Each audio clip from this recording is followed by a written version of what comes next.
কোরআনুল কারিমে কয়টি পারা রয়েছে? 30টি। 30টি সঠিক। জি। আচ্ছা, ঠিক আছে। কোরআনুল কারিমে কয়টি সূরা রয়েছে? 114টি। 114টি। মাশাআল্লাহ। কোরআনুল কারিমে কয়টি সেজদা রয়েছে? 14টি। 14টি। মাশাআল্লাহ। কোরআনুল কারিমে কয়টি রুকু রয়েছে? 658টি। 558টি 558টি। রুকু রয়েছে। মাশাআল্লাহ। কোরআনুল কারিমে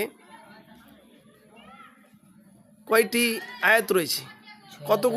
কতগুলো আয়াত রয়েছে? 6000। আমি তোমাকে কয়টা অপশন দিচ্ছি, এখান থেকে তুমি বলবে যে কোনটা সঠিক। কোরআনুল কারিমে 6666টি আয়াত, নাকি কোরআনুল কারিমে